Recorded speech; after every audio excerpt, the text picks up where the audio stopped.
வணக்கம் மக்களே, welcome to our YouTube channel. படத்துக்கு போகலாமா? இன்னைக்கு நம்ம திரை விமர்சன வீடியோவில் பார்க்க போகிற படம் கரண் கந்தாரி டைரக்ஷனில் ஒரு இண்டிபெண்ட் ஹிந்தி ட்ராமா ஃபிலிமாக வெளியே வந்திருக்கிற சிஸ்டர் மிட் நைட் படத்தை நீங்கள் நம்ம ரிவ்யூவில் பார்க்க போகிறோம். இந்த படத்தில் ராதிகா ஆப்டே தான் லீட் ரோலாக பண்ணியிருக்காங்க. இந்த படம் ஒரு ஆர்ட் ஃபிலிம். இந்த படம் 2024 கேன்ஸ் ஃபிலிம் ஃபெஸ்டிவலில் தான் ப்ரீமியர் ஆச்சு. இப்போ ரீசெண்டாக தேட்டர்ஸ்லேயும் ரிலீஸ் ஆயிருக்கு. இந்த படத்தோட கதை என்னன்னு ஃபஸ்ட்டு தெரிஞ்சுக்கலாம். படத்தோட ஸ்டார்டிங்கில் நம்ம கதாநாயகி மேரேஜ் பண்ணிவிட்டு அவங்க ஹஸ்பண்ட் கூட ஒரு சின்ன வீடு, ஒரு குடிசை வீட்டுக்கு வராங்க. ஸோ வந்தோடனே அவங்க ஹஸ்பண்ட் கூட க்ளோஸாக இருக்கணும்னு ட்ரை பண்ணுறாங்க. பட் அவங்க ஹஸ்பண்ட் அதுக்கு ஒத்துழைக்கவே இல்லை, அவாய்ட் பண்ணுறாங்க பேசிக்கலி. ஸோ இதனால் ராதிகா ஆப்டே தழுவடைகிறாங்க. நெக்ஸ்ட் ஸ்டெப் போகணும், நம்மளுமே இன்ட்ரெஸ்டிங்காக வாழ்க்கையில் ஏதாவது பண்ணணும் அப்படின்னு சொல்லிட்டு ஒர்க் போக ஸ்டார்ட் பண்ணுறாங்க. ஸோ அப்பவும் அவங்களுக்கு எதுவுமே பெருசாக கிளிக் ஆகலை. வீட்லேயும் சரி வேலையிலையும் சரி அவங்களுக்கு ஒரு மாதிரி மந்தமாக போகுது. இந்த ரோட் சைடெலாம் இருப்பாங்க தெரியுமா, இந்த மக்கள் ரோட் சைடில் இருப்பாங்க மக்கள்.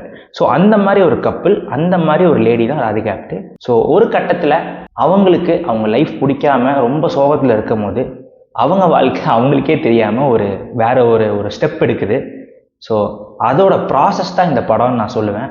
ஸோ இந்த படத்தில் நிறைய மெட்டஃபாரிக்கல் ரெஃபரன்சஸ் இருக்குது. ஸோ இந்த படம் ஒரு ஆர்ட் ஃபிலிம். இந்த படம் நீங்கள் கண்டிப்பாக செம்ம ஸ்லோவாக போகுங்க. ஃபர்ஸ்ட் இந்த படத்தோட பாசிட்டிவ்ஸ் எடுத்துக்கலாம். ராதிகா ஆப்டேவோட ஒரு டாமினேட்டிங்கான ஒரு பர்ஃபார்மன்ஸ். ஒரு டிப்ரெஸ்டு லேடி, அவங்க வாழ்க்கை ஒரு ஸ்டேஜ் மாறுது, அதை நான் சொல்ல முடியாது. ஸோ அந்த ஒரு டிரான்சிஷன் பீரியடை செம்மையாக கன்வே பண்ணியிருந்தாங்க பர்ஃபார்மன்ஸ் வைஸ். இது போக இந்த படத்தில் அவங்க ஹஸ்பண்டாக நடிச்சிருக்காரு அசோக் பத்தக். அவருக்கு ஒரு சின்ன ரோல் தான், பட் ஒரு இம்பாக்ட்ஃபுல்லான ரோல், நல்லாவே பண்ணியிருக்காருன்னு தான் சொல்லணும். டெக்னிக்கலாக இந்த படம் சினிமாட்டோகிராஃபி டாப் நாச். ஒரு ஸ்டாட்டிக்கான ஒரு சினிமாட்டோகிராஃபி இந்த படத்தில் இருக்கும். சினிமாட்டோகிராஃபி வச்சு தான் படம் உங்களுக்கு ஃபுல்லாக ஸ்டோரி டெல்லிங் இருக்கும். ஸோ அந்த சினிமாட்டோகிராஃபி அண்ட் அந்த ஆர்ட் டிபார்ட்மெண்ட் ஒர்க் பிளெண்ட் ஆகி ஒரு சூப்பரான ஒரு அந்த இண்டிபெண்ட் சினிமாட்டோகிராஃபி பார்த்த ஒரு ஃபீல் உங்களுக்கு கிடைக்குது. ஒரு உலக சினிமா, இதாண்டா சினிமா அப்படிமானுங்களே, அந்த மாதிரி ஃபேன்ஸ்க்குலாம் சினிமாட்டோகிராஃபி ரொம்பவே நல்லா பிடிக்கும்.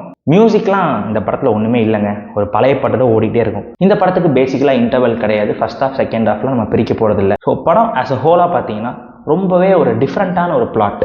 அந்த பிளாட் நான் ரிவீல் பண்ண முடியாது. ஸோ அந்த பிளாட்டோட டிரான்சிஷன் நான் சொன்ன மாதிரி அதை நோக்கி தான் படத்தோட நரேஷன் இருக்கும். அன்ஃபார்ச்சுனேட்லி இந்த படத்தோட நரேஷன் கொஞ்சம் லெட் டவுன் ஆயிடுச்சு. ஒரு இன்ட்ரெஸ்டிங்கான ஒரு பிளாட் இருந்துமே, நல்ல ஒரு கேரக்டர் டெவலப்மெண்ட் இருந்தாலுமே நரேஷன் கொஞ்சம் ரொம்ப மெட்டஃபரிக்கலாக போயிடுச்சு.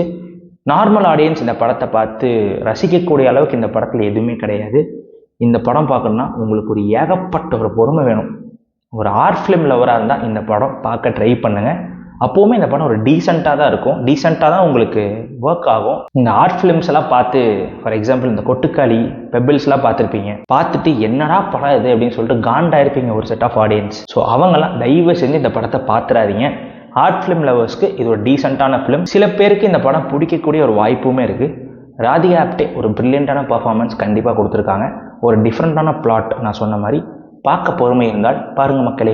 இந்த படத்தில் பிளட் ஷெட் இருக்குது, இந்த படத்தில் நியூடிட்டி இருக்குது. ஸோ இந்த படம் ஸ்ட்ரிக்ட்லி நாட் ஃபார் ஃபேமிலி. ஒரு pure and pure 18+ content. Story வைஸும் சரி, சீக்வன்ஸும் சரி, 18+ கண்டென்ட் நிறையா இருக்குது.